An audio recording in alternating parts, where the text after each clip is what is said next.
Hello students, स्वागत है आपका आपके अपने यूट्यूब चैनल एम के क्लासेस में। I am your math teacher Manish Kumar. आज हम यहाँ पर क्लास 7 की यूनिट 2 डेट इज फ्रैक्शन की एक्सरसाइज 2.3 डिस्कस करने वाले हैं। तो चलिए आइए स्टार्ट करते हैं 2.3। ये आपकी एक्सरसाइज है 2.3 और उसमें आपको क्वेश्चन 7 12 क्वेश्चन दिए हुए हैं। तो जैसा कि मैंने इन क्वेश्चन को पहले से पढ़ लिया है, तो मैं आपको यहाँ बताना चाहूँगा इस वाले एक्सरसाइज को सॉल्व करने के लिए आपको कुछ बेसिक्स फॉर्मूलेस के बारे में पता होना चाहिए। जैसे कि मैं आपको पढ़कर दिखा देता हूँ। Find the area of A rectangular.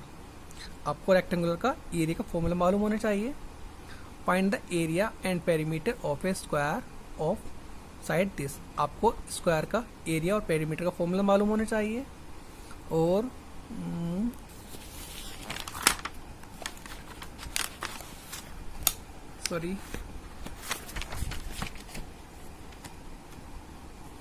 Find the perimeter of rectangular field, find the area of rectangular park.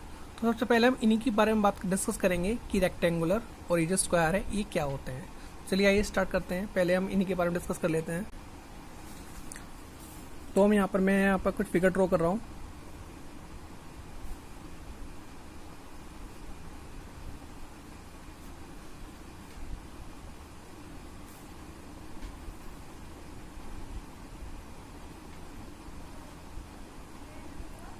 मैंने यहाँ पर दो डिफरेंट फिगर्स ड्रॉ किए हैं।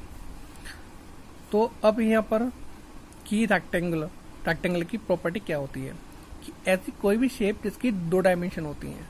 डायमेंशन मतलब लेंथ एंड ब्रीथ, दो डायमेंशन। और इसकी अपोजिट साइड्स कैसी होती है? इक्वल होती हैं।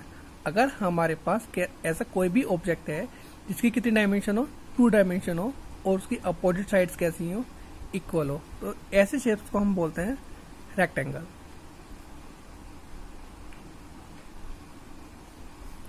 दूसरे फिगर के बारे में बात करते हैं। ऐसी कोई भी शेप जिसकी चारों साइड कैसी हो? इक्वल हो। इसको मैंने नाम दिया ए। मैंने मान लिया इसकी साइड कितनी है? ए। ऐसी शेप्स को हम कहते हैं स्क्वायर। अब क्या यहाँ पर मुझे कोई एग्जांपल बता सकता है रेक्टेंगल का और स्क्वायर का? तो रेक्टेंगल का फॉर्मूला आपको मैं बेसिक स्टैंडर्ड में बता सकता हूँ। सपोज कीजिए आपकी कोई भी नोटबुक, उसके बाद दो चीज़ होती है, लेंथ और ब्रीथ। जिस नोटबुक में आप मेरा वर्क नोट डाउन करते हैं वो भी एक रेक्टेंगल का एग्जाम्पल हो सकता है, क्योंकि उसकी कोई पर्टिकुलर लेंथ होती है और उसकी एक ब्रीथ होती है। स्क्वायर। अब स्क्वायर के लिए मैं कहूँगा आपसे, जैसे कि आपका चेस बोर्ड का क्या होता है? पर्टिकुलर इसकी चारों साइड कैसी होती है? इक्वल होती है। और जैसे कि आपका लीडो खेलते हैं आप सभी, लीडो भी इसका एक एग्जांपल हो सकता है स्क्वायर का। तो चलिए आइए स्टार्ट करते हैं पहले रेक्टेंगल। तो पेरीमीटर, हम इसके बारे में दो चीज़ पढ़ेंगे, एक पेरीमीटर और एक हम पढ़ेंगे एरिया। तो पेरीमीटर क्या होता है पहले हम इसी को समझ लेते हैं। सपोज कीजिए आपके पास एक बैंगल्स है, ये बैंगल्स है। तो और सपोज कीजिए इसके ऊपर क्या हुआ है, कोई इंसेक्ट बैठा हुआ है यहाँ पर इस पॉइंट पर। तो वो अगर कोई मूवमेंट करेगा तो वो मूवमेंट कैसे कर सकता है? या तो इस डायरेक्शन में मूवमेंट करेगा या इस डायरेक्शन में मूवमेंट करेगा। तो ये डायरेक्शन मूवमेंट कर सकता है। सपोज कीजिए मैंने लेट कर लिया है कि मेरा कोई इंसेक्ट यहाँ पर बैठा है, तो वो उसने मूवमेंट करना स्टार्ट किया। मैं यहाँ पर टिक कर देता हूँ ताकि मुझे याद रहे उसने यहाँ से स्टार्ट किया है। उसने स्टार्ट कर वो मूवमेंट करता हुआ कहाँ से जा सकता है? यहाँ से कंप्लीट करके वो बाद में इसी पॉइंट पर आ जाएगा। जब वो इस अपने पाथ का एक राउंड कंप्लीट कर लेगा तो इसको हम बोलते हैं इसका पेरीमीटर। इट मीन्स दी हुई फिगर का कोई भी शेप दी हुई है आपको, उसका एक राउंड कंप्लीट करना, उसके आउटर बाउंड्रीज का एक राउंड कंप्लीट करना क्या कहलाता है? उसका पेरीमीटर। ये इसके लिए लिया था। आप जैसे सपोज कीजिए मैं एक अनदर एग्जांपल ले लेता हूँ।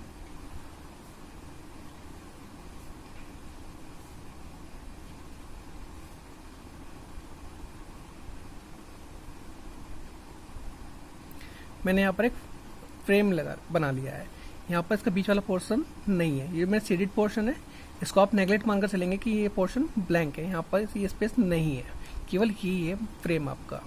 सपोज कीजिए यहाँ पर आपका कोई इंसेक्ट बैठा है, मैं इंसेक्ट बना लेता हूँ छोटा सा कोई।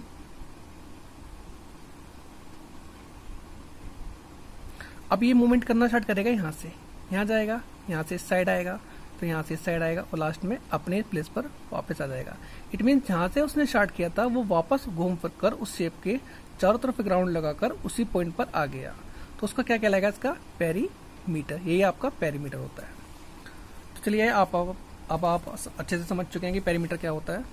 अब मैं यहाँ फॉर्मूला लिख लेता हूँ। फर्स्ट पहले मैं रेक्टेंगल के बारे में बात करूँगा। तो perimeter of rectangle equal to होता है हमारे पास twice of L plus P.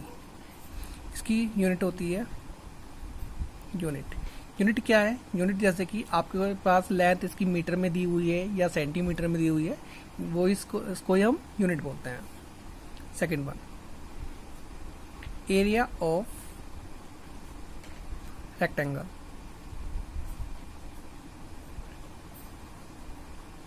Formula होता है लेंथ इंटू ब्रेथ, यूनिट होती है स्क्वायर। कई जगह आप इसको इस तरह से लिखा दिखेंगे, कई जगह पर आप इसको इस तरीके से लिखा दिखेंगे, स्क्वायर यूनिट। दोनों का मीन्स यहाँ पर सेम है, कोई डिफरेंस नहीं है। आप स्क्वायर ऐसे लिख सकते हैं या स्क्वायर ऊपर लगा सकते हैं। ये दो फॉर्मूले हैं हमारे रेक्टेंगल के। चलिए आइए स्टार्ट करते हैं हम स्क्वायर के बारे में।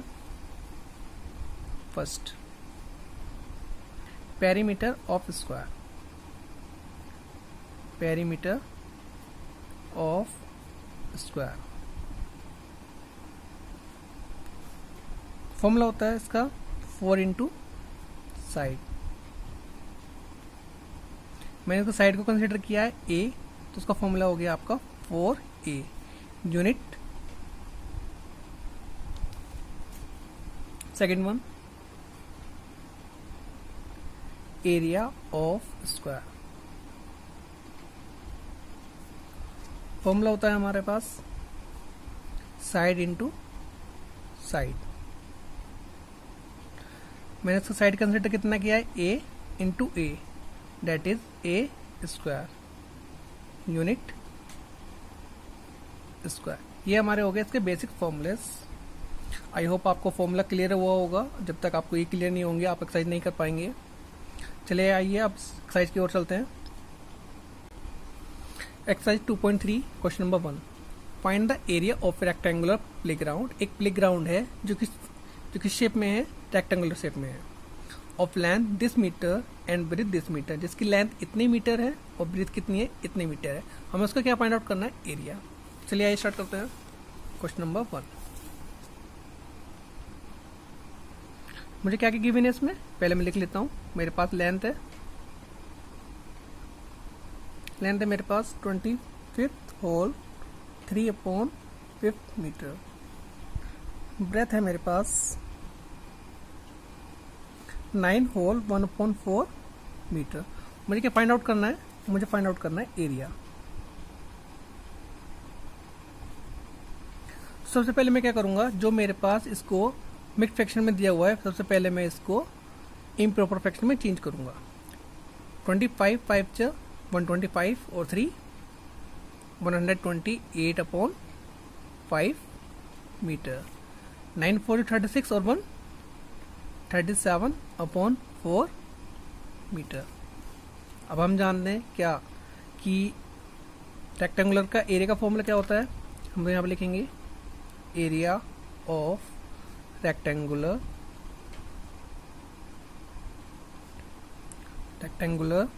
प्लेग्राउंड, क्योंकि उसने उसको क्या नाम दिया है, प्ले ग्राउंड। फॉर्मूला क्या होता है इसका, लेंथ इंटू ब्रेथ। लेंथ कितनी है 128/5, ब्रेथ कितनी है 37/4। अगर कुछ कैंसिल हो रहा है तो फिर कैंसिल कर लेंगे। 4 2 जा 8, 4 3 जा 12, 4 2 जा 8, तो आपको मिला 32 इंटू 37/5।